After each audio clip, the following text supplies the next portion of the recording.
Bună ziua, dragii mei! Sunt la Tarotela cu o etalare pentru cei cu soare, lună, Venus, ascendent, nodul nord în Vărsător pentru mai. A mai rămas jumătate de lună, dar nu uitați că etalarea poate să fie și pentru lunile următoare și pentru alții deja să se manifeste. Aseară am simțit nevoia să pun, dar între timp am fost plecată la un eveniment să schimb ghivecelul și să pun floricele. Recunoașteți, o să încep acum să tot pun trandafiraș. Asta este cel mai vechi trandafir din grădina mea, mai bătrân decât mine și sunt și eu destul de... Aici floricele, dacă recunoașteți, de frăguțe. Aici niște floricele galbene. Sper să vă placă și da, această energie să influențeze benefic mesajul. În timp ce am amestecat, am văzut, l-am dat soarele. Unii dintre voi veți avea niște bucurii, dar hai să vedem. Am mai picat o serie de cărți, au picat chiar jos și inițial am vrut să le pun în set, de pe urmă zic, stai să le arăt. Apare Gemeni, Balanță, Vărsător, Leu, Berbec, Săgetător și Scorpion, Rac, Pești. Pentru unii dintre voi, că tot am văzut soarele, ar putea să fie o victorie, da? Cu 6 de bute, care înseamnă victorie, un succes. Da, și acel soare mi-aduc aminte că picase jos și la capătul setului de cărți era 7 de monede. E un succes în care ați investit, nu vine așa, hotărâng, da? Este o bucurie, o reușită la care ați muncit și pe care o meritați. Așadar, pentru unii dintre voi. Sau o să continue ceea ce spuneam de obicei la început, după ce fac citirea. Așadar, succesul acesta, am senzația că sunt două persoane. O persoană este întristată. Aoleu, cum de reușește această ființă? Probabil. Și o altă persoană se bucură, dar nu foarte expansiv. Chiar se bucură regele ăsta de cupe de această victorie. Asta simt. Și iar nu poate să fie, nu e obligatoriu să fie bărbat, poate să fie o energie feminină, matură, echilibrată emoțional, că regina de cupe e totuși fiind 13, într-un exces și evoluând ajunge la 14, la energia aceasta masculină, da, de control emoțional. Așadar, poate să fie o persoană echilibrată emoțional care vă simte, se bucură, empatizează, după cum se vede, empatizează cu acest succes, iar cealaltă se, faulă, cum, aha, aha. De ce? Din vari motive. Mai simt încă ceva. Că nu este totuși încheiere de ciclu. Pentru unii e posibil să încheiați o perioadă de stres, deși Pluto, de-abia a intrat. Dar cine știe ce alte planete mai aveți? Și să aveți această bucurie tocmai pentru că depășiți și tocmai pentru că vă concentrați pe mesajele benefice și nu pe cele negative. Și vedeți, e un porumbel alb și aici este haina albă. Vă concentrați și bine ar fi să o luați și ca un sfat. Pentru că nu toți vărsătorii sunt pozitivi și iar nu facem generalizări. Sunt experiențe și experiențe. Toți trecem prin bune și prin rele, da? Decât să vă concentrați pe gândurile negre, care de multe ori nici nu sunt ale voastre, sunt din mass media de la XYZ. Mai bine vă concentrați pe mesajele pozitive și uite așa, transformați un singur mesaj are putere. Mersi frumos, mersi. Un singur mesaj, un singur gând pozitiv are puterea de a bloca tot stresul și de a transforma un stres într-o victorie și în echilibru emoțional. Da, asta e mult mai personal, în care nu implicăm alte persoane decât variantele voastre. Energie feminină distorsionată, orice ați fi bărbați, femei, distorsionată. Aici este în varianta sa puternică, conștientă de focul divin, de victorile pe care le merită, de faptul că este văzută și atunci, tocmai pentru că ești văzut, trebuie să, nu e o falsitate, nu e o mască, trebuie să acționezi ca atare. Și în primul rând nu e vorba de oamenii de pe pământ care te văd, ci de, interesant, sunt 4 spoturi de lumină, mă gândesc la cei 4 arhangheli, fiecare are, bine, protectorii săi. Da? gardienii tăi personali, cum te privesc, cum te susțin în momentul în care tu îți folosești focul divin. Da? Și uite, așa ajungi la echilibru emoțional de la dezechilibru emoțional. E o variantă de interpretare. La capătul setului de cărți, 5 de spade, iar un stres. Iar simt totuși, iar revin la prima variantă, că cineva, în mod special, energie masculină, în mod special, deși poate să fie și femeie în energie masculină, gemeni, balanță, vărsător, se întreabă, nu înțelege cum, vedeți, how you did it, aud. Vedeți, de la roșu la alb, exact, de la roșu la alb, de la stres la echilibru și puritate și conștiință și așa mai departe. Cum ai reușit? Cum ai ales? Da, ai ales. Ai ales să nu te mai gândești la ce nu ai, mersi frumos, exact, să renaști, și să te gândești la ce ai. Interesant, deși 4 de cupe înseamnă altceva, dar simt acum să interpretez altfel. Ales să nu te mai gândești la marea dragoste care lipsește, ci să te bucuri de acei prieteni, de acele reușite pe care le-ai avut, de ogorul tău și uite așa să crești și mai mult. Da, și renaști. Cu sau fără marea dragoste. E un mesaj pentru unii dintre voi. Văd un cuplu tradițional, regele și regina de monede și eu, poate să fie orice altă zodie, și la mijloc un as de bâte. O idee, un început, pentru unii ar putea să fie un copil sau gândul de a avea un copil, dar nu obligatoriu. Pentru alții este un început de a face bani cu o altă persoană care are succes și uite așa, alegând, exact, alegând ideea bună, transform viața.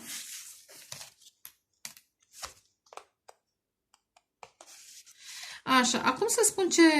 Ba nu, mai am un pic de terminat și pormă spun ce trebuia să spun. Spre mai încolo, apare acest 2 de... de ce de monede? 2 de cupe. 2 de cupe pe orizontal a venit în After Tarot. Un pic mai încolo.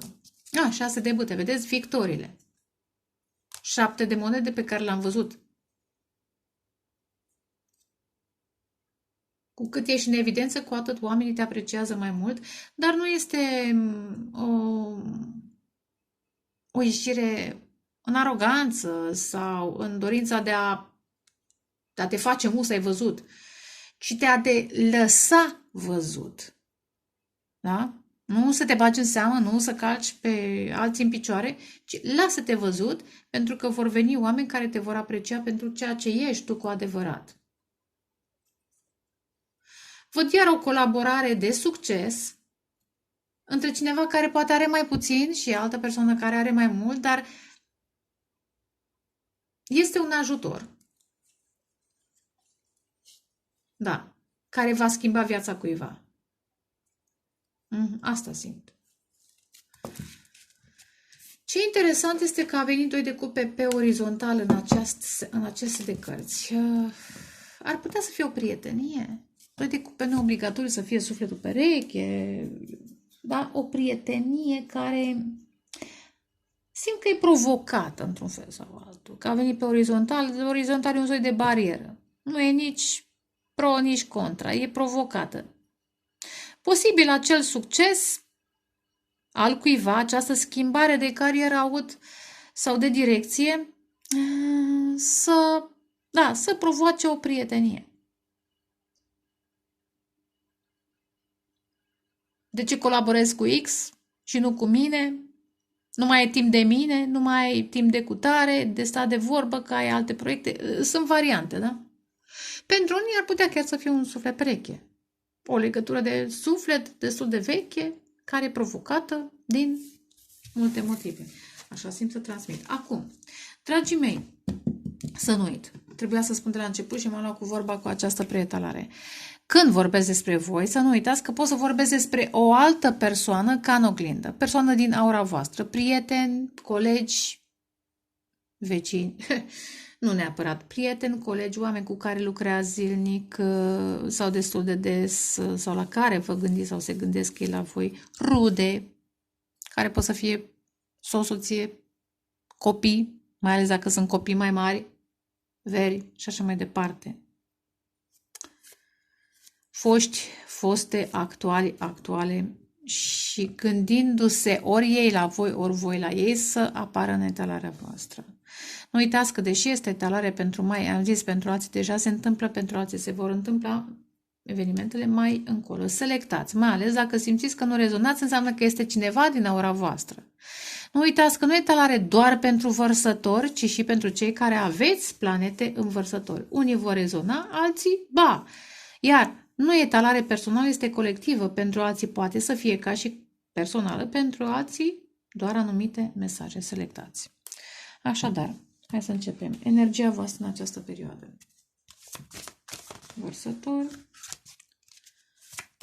O dată, de 2 ori, de 3 ori. Iar tot Capricorn, am văzut mai devreme. Ar putea să fie un succes, ați muncit mult, meritați. Rac, interesant. Am văzut regele de cupe, am văzut. Pești, rac, scorpion, nu e obligatoriu să fie rac. Aha. Și unul, am simțit nevoia să clarific. Cineva de acasă e mai fixist, mai posesiv, mai...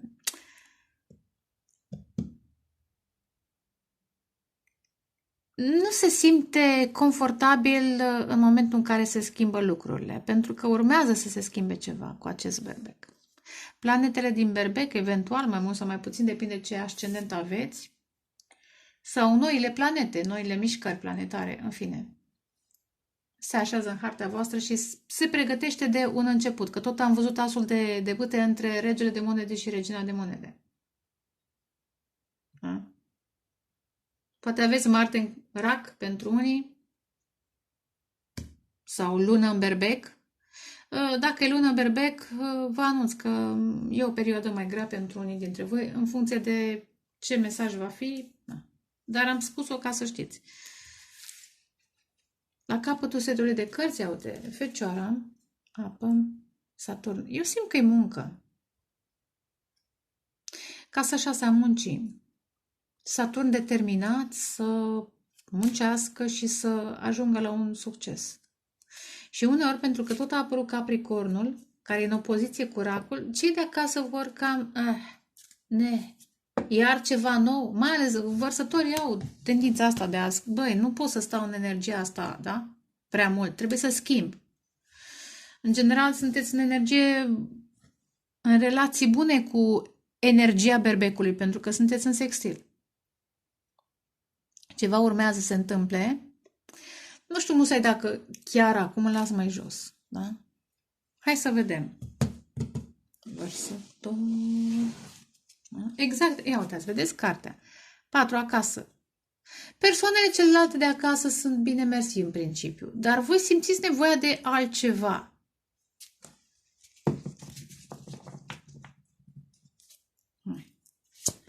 Odată vărsători.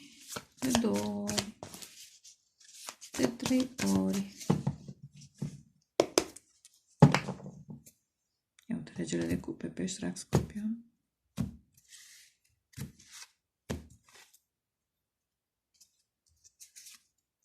Cavalerul de monede. 5 de cupe. Regina de cupe și văzurăm și regele. Și 4 de bâte. Mă opresc aici că e frumos. Când e mai... Da, uite și 0. Am permis un pic mai mult. Sunteți pe cale să începeți ceva. Unii dintre voi exact schimbați stările. Și vedeți că schimbarea este bună pentru că 5 înseamnă schimbare. 13, energia aceasta, reginele au numărul 13, înseamnă nu doar schimbare, transformare. V-ați schimbat constant și continuați, pentru că e cavalerul de monede, care iar înseamnă constanță. V-ați schimbat constant energiile într-atât încât v-ați transformat emoțional într-o variantă mai bună. Am zis la un dat că regina de cupe e în exces și că regele regele de cupe este în echilibru, că așa e, că e 14. Dar și excesul ăsta este emoțional, ca să distingi ce îți place și ce nu-ți place. Ce ai și ce nu ai. Sau ce vrei și ce nu vrei. Cine merită emoțiile tale și cine nu.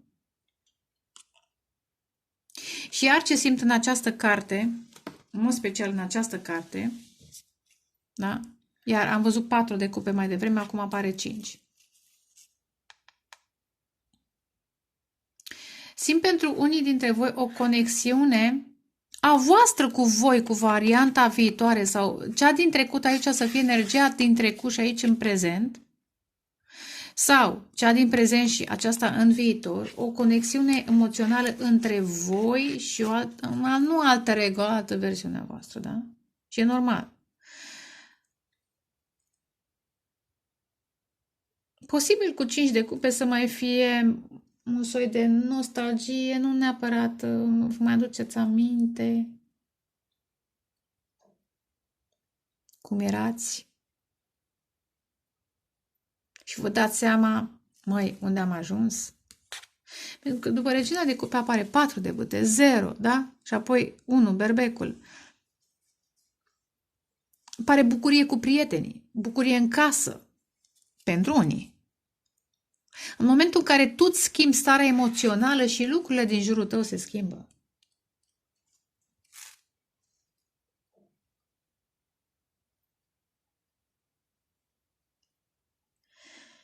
Da.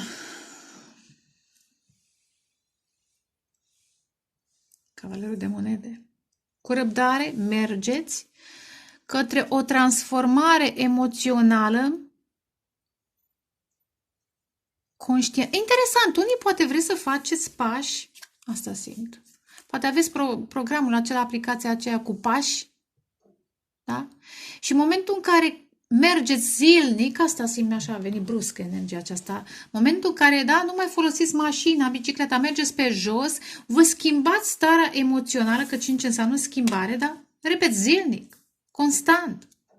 Și ajunge să vă bucurați de viață, de voi, în primul rând. Este roșul acela care la început plângea, acum e foarte bine, își atrage bucurii și uite, de la Regina de Cupe manifestați bucurie cu prietenii, pentru că nu e obligatoriu să fie casă, e aici un cort, poate să fie un restaurant, poate să fie casa altor prieteni, poate să fie un eveniment, pentru mine asta înseamnă, printre altele, da? La care vă bucurați.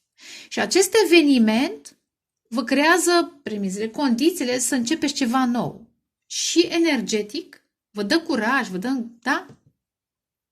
Pentru că voi, interesant cu acest roșu, vă regăsiți pofta de viață, pentru unii dintre voi, stabilitatea, că e roșu, e prima carte, da, este prima chakra.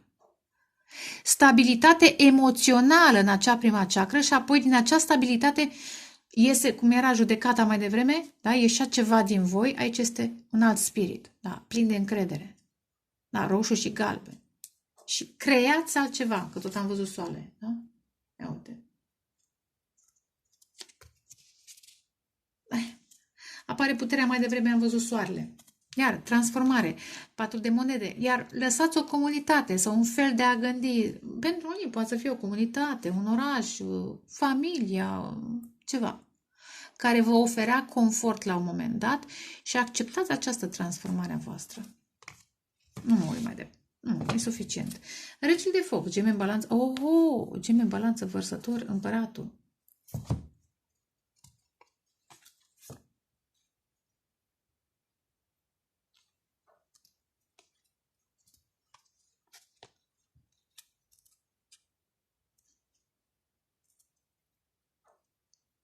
Simt că două energii masculine, sunt doi bărbați, poate unul este mai în vârstă decât celălalt. Rămân uimiți cum îi lăsați în spate. Asta simt pentru unii, geme în balanță vărsători. Dar este pentru unii exact această transformare. Pentru că acceptați o perioadă în care vă izolați și acolo începe să străluciți și să primiți mesaje și să, iar, activați emoțional, spiritual, energetic o flacără în voi.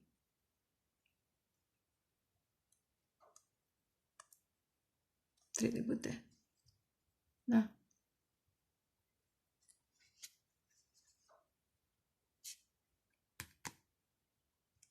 O flacără în voi, dar iar Această eliberare de acele energii masculine pentru unii dintre voi, că tot apar eu de 4, rac, dar nu e obligatoriu să fie rac.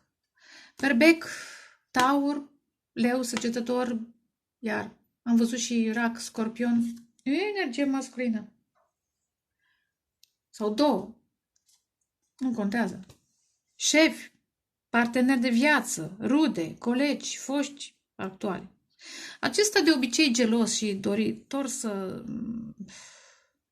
domine și celălalt, dar domină altfel, foarte stabil, exagerat de stabil, adică dorința voastră de a fi, de a vă găsi, de a vă regăsi pe voi înși vă, îi șochează asta, că tot are legătură cu 5 de spade și 2 de monede. Cum ați, how you did it, how you did it. Pentru că această energie feminină își acceptă un moment de însigurare în care descoperă că se simte bine, că strălucește acolo, în spațiul său, sacru, iar vădăremitul și Marea Preoteasă și cu 9 de spade, o energie nocturnă, dar în care descoperă, primește informații, activează ceva. Și uite așa, primește informații cum să călătorească. Iar apropo de programul cu pașii pentru unii dintre voi, schimb locul, schimb norocul, schimb energia, chiar dacă nu te muți din casă, faptul că faci mișcare zilnic e o chestiune. Bine, poate să fie și pentru bărbați, dacă vă începe totuși cartea cu un bărbat. Că e bărbat, că e femeie, voi recunoașteți. Și aceste informații pregătesc calea. Trebuie să lasă în urmă o relație toxică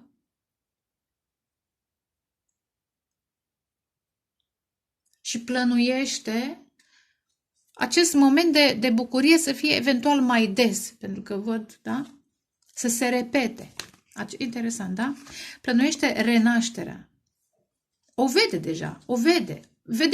Vedeți cum ați lăsat în urmă iar niște probleme. 9 de spade, 9 și 10, da?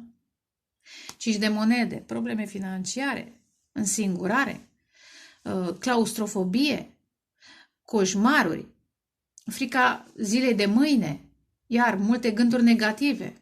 Cum pot eu să ies? Ieși! Cheia e la tine, în felul în care gândești. Cum am spus la început. Și uite așa, începeți să vedeți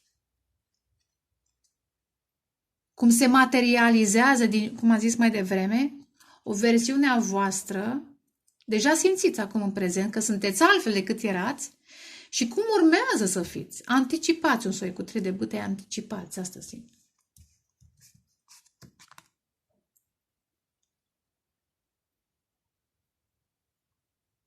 Și știți că dacă vă găsiți echilibru emoțional, urmează să găsiți și echilibru financiar și un anumit succes.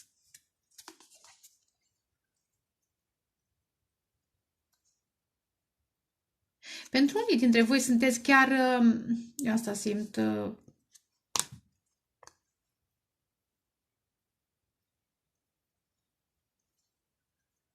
alegeți, da, unii astea, alegeți cu 2 de spade un pic de disconfort versus confortul de acasă oferit de persoanele cu care ați trăit, v-ați obișnuit. Alegeți un pic de disconfort, să investiți într-o nouă cale, într-un nou proiect, în ceva care știți că va genera mult succes și iar o altă versiune a voastră.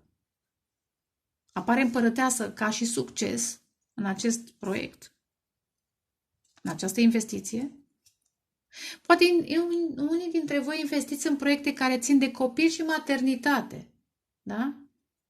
Sau managementul copilului, managementul mamei, sunt multe variante, da? Copil, maternitate. Sunt, da, creativitate. Dar, și iar lăsați în urmă mult. Hai, ca să nu mă mai lungesc cu vorba. Și iar aceste persoane pot să fie bunicul și tatăl, poate să fie soțul și eu știu cine, iar o persoană mai în vârstă. Da? Sau pot să fie șefi. Unul mai recent, altul mai vechi, unul mai puternic, altul nu cu atâta putere, dar destul. da? Sau foști iubiți actuale, da? Se uită. Bă, cum? Da? Uitați cum se uită. Bine, evident că poate să fie și invers. Voi, ca bărbați, să lăsați în urmă o energie feminină, iar să ieșiți din confortul ăla care... da? Pentru că după 4 urmează, ia uite, berbecul 1. Bă, e bine, aici am cât am, dar parcă ceva în mine clocotește, că Plutul ăsta va duce multe transformări, clar. Hai să clarific. Soare, lună, Venus, uite, uite. 29 să însemne ceva pentru voi, energie feminină, să zic înțeleaptă, divină, echilibrată, că e 11 cine de justiție, iar acasă. Da. Ceva legat de stabilitatea voastră. Descoperiți că stabilitatea este de fapt în voi, repet. Nu că n-ați fi fost independente, e cu totul altceva. Una e să-ți găsești stabilitatea în tine și alta e să fii așa zis, pentru că nu e nimeni independent, da? Să-ți găsești independența sau eu știu ce alt succes. Hai. O dată. De 2 ori. De 2 ori. De 3 ori. Sau poate. Acei bărbați, da? A zis, sunt niște oameni care înseamnă sau însemnat ceva. 20, uite, renaștere. Mergeți prin grădină, dar în primul rând generați cu răbdare. Un spor, o abundență. Știți ce simt? Care cred că vă aștepta. Va aștepta abundența aceasta, va aștepta natura să îi acordați timp. Ar putea să aibă legătură această bancă cu aceste scaune și cu acei 2 de cupe, dar rămâne de văzut. Ho, justiția, karma. Iar ieșiți din karmă, unii dintre voi. Alții, repet, alții plâng și își primesc karma, cum am zis mai devreme, pentru că voi vă echilibrați și vă bucurați de viață și atrageți, iar ieșiți din zona asta de confort, de frică. 17. E 8, transformarea voastră. Vă atrageți, 17 înseamnă steaua. Aici înseamnă călătorii, asta simt. Vă atrageți chiar de la distanță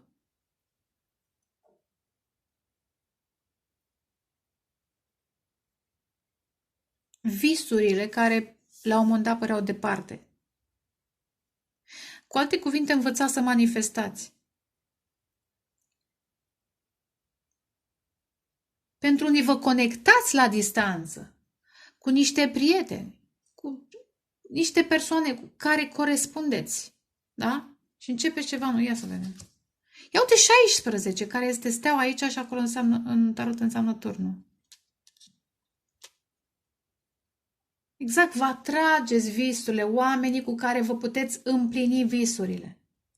Asta pentru că ați acceptat karma, ați curățat unii dintre voi, mai ales prin lacrimi, simt. Și acum, repet, constant cu cavalerul de monede, cu răbdare, vă transformați. Grădina interioară, eu știu, curtea, balconul, ce-o mai fi, spațiul din jurul blocului, cum vreți voi să luați. Mergeți, poate, nu știu, simt, pentru unii poate activați prin parcuri, prin niște spații deschise, da? Lasă-mă să-mi termine talarea, Merlin. Ia și 0. Ia uite, 25. E o chestiune, urmează să primiți ceva, dar aș spune mai degrabă spiritual, pentru că văd aici ametist și aici este un inel. Lasă-mă să-mi termine talarea, da?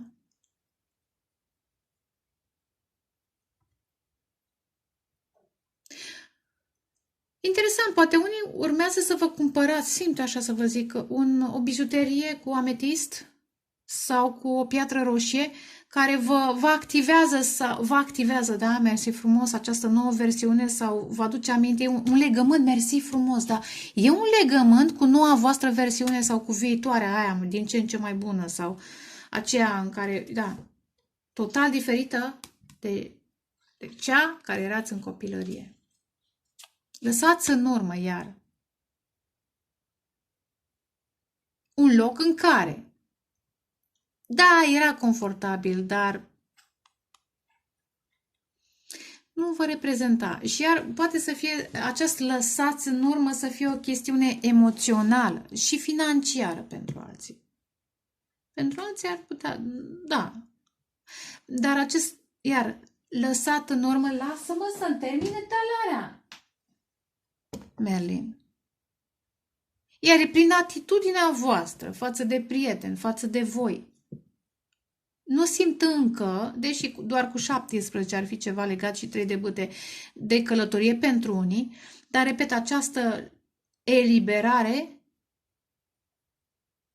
este în felul în care vă conectați la energia voastră, vă generați reușitele, bucuriile. Știți cum acum nu sunt tehnic, tata era mecanic auto, printre altele. E ca o bobinare, da? Bobină, da? Vă puneți în priză la o forță, vă prindeți. Asta simt pentru unii. Pentru alții ar putea să fie un început, cineva să vă ofere un dar, să riște, nu știu dacă riscă, știe că nu riscă, da. Ia să ce după acest... Merlin așteaptă. 4 de monede și asta ce-ar fi? Da, bani. Puterea.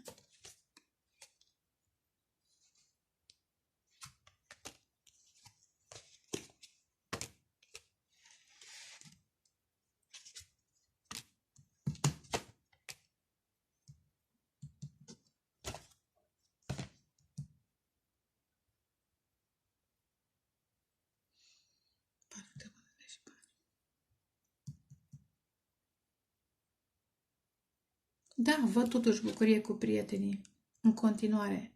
Acei prieteni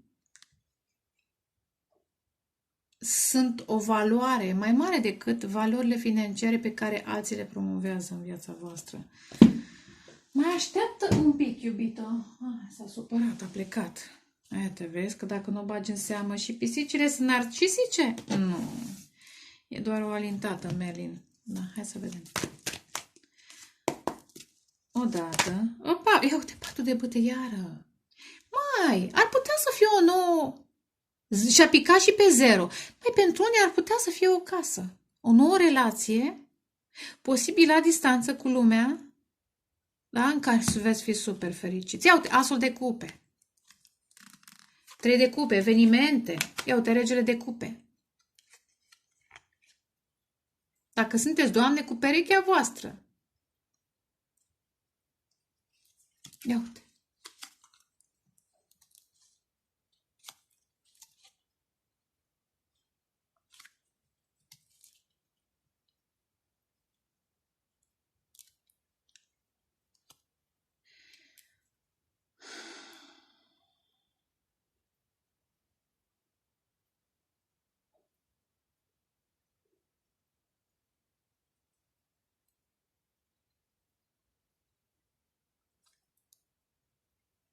Da, văd și transformare financiară.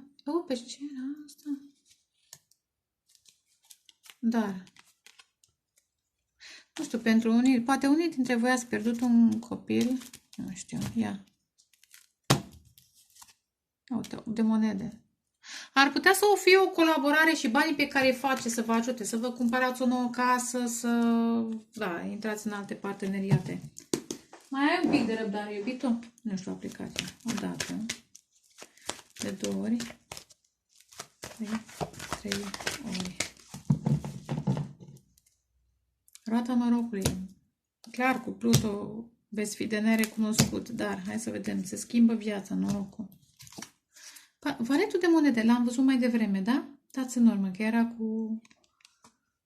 Era. Unde era? Era aici cu împărăteasa.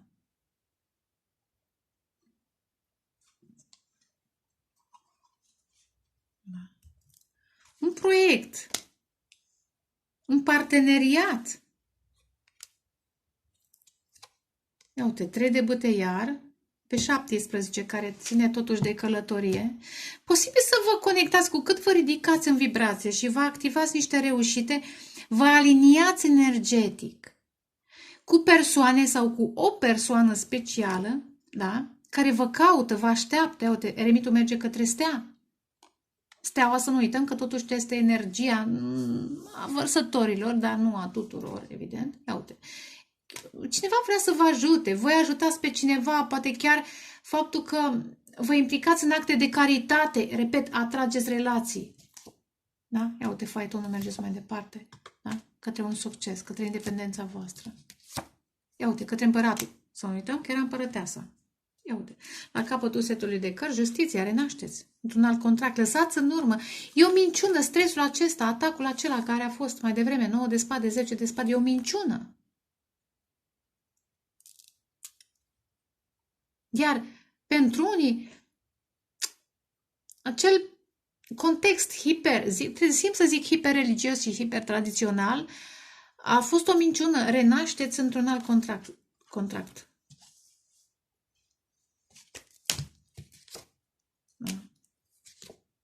Da, iar va fi un 0, va fi un moment 0, se confirmă. 0, adică veți face ceva ce n-ați făcut și veți vedea că reușiți să faceți foarte bine și că oamenii vă vor aprecia și vor dori să investească și în voi, poate și în ideile viitoare, pentru că știu că aveți acest succes. Asta simt. E o nouă versiune a voastră. Sper că v-a plăcut, vă doresc dragoste, pace, creștere spirituală. Ceau, ceau!